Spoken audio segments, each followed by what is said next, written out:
IIHR-Hydroscience and Engineering is an academic research center that focuses on hydraulics, hydrology, fluid mechanics, environmental science, and water sustainability.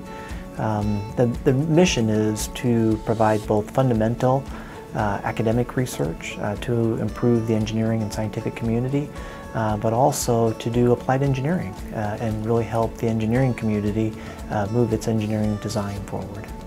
Historical record, what it suggests is that the frequency of flooding across Iowa and large areas of the central US has been increasing. So one of the questions that we ask ourselves is the increase that we observe in the records, is it due to natural variability or is it driven by greenhouse gas emissions and anthropogenic climate change? The flood of 2008 made us wonder what kind of effect climate change is going to have on flooding over Iowa and over the central US. For many years we were studying river mechanics, hydrology, everything about fluids and fluid flow. So recognizing this expertise, the legislators called us to action. They said, could you help? And of course we said yes, we could. And they established the Iowa Flood Center and here at the university in the College of Engineering.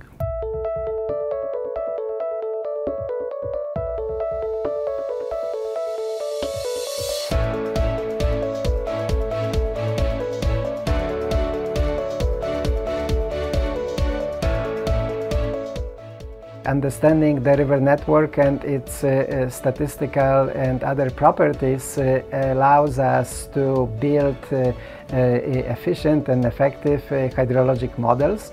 I'm looking into power law distributions to fit to flood data, and we chose power law because it has similar self-scaling attributes that river network topology has, and river network topology is what governs the transportation of water. Over the years, we realized that we need an effective way of communicating our findings to the general public of Iowa. The internet, of course, that's the main vehicle to do this. So we developed Iowa Flood Information System at the Iowa Flood Center. It's up and running for the last 8 years and serving the public of Iowa. IFIS is a one-stop web platform for communicating flood-related data and information, including flood forecasts, flood inundation maps, rainfall, and weather information. And it deals with large-scale data sets, so we are processing over 50 gigabytes of data per day and dealing with operating a flood forecast model that solves over 1.5 million differential equations to understand the flood conditions.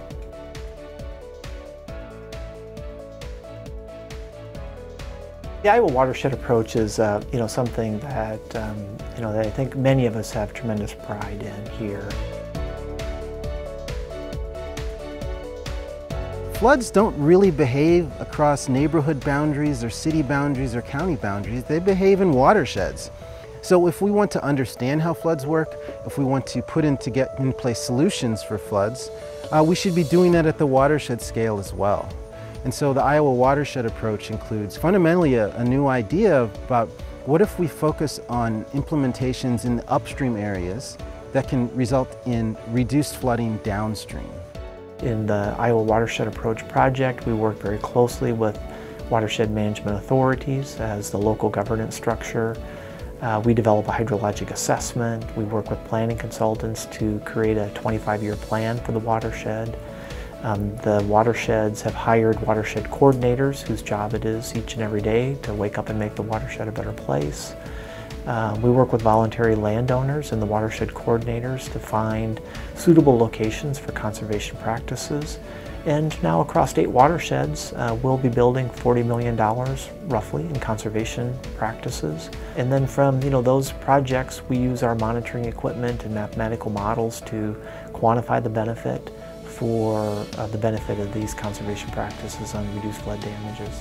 A lot of times we think about flood disasters in terms of how much water, or the degree of damage, or the economic cost. But what about the social equity implications? With social vulnerability research, a big part of it is understanding the processes, but another part is building quantitative measures that we can use to understand how bad the problem is. Over time, we developed a very strong brand name. The state agencies contribute to funding elements of our system. We always tell them that because the federal agencies in particular are constrained in their mission by the acts of US Congress, we have more flexibility. So often if they have some ideas and they cannot act on those ideas, we can. It's really amazing to be a part of something that's a lot larger than me and to be involved in research that could potentially really positively affect hundreds of thousands of people. No matter where my career takes me, I know that the Iowa Flood Center has helped instill this desire to be a part of important research or projects. We plan to continue serving the people of Iowa. There are significant scientific and practical issues that we need to address. So if there is something that we can do here within the state, that we should take care of ourselves. And when it comes to flooding and hydrology, water quality, we absolutely have the right expertise.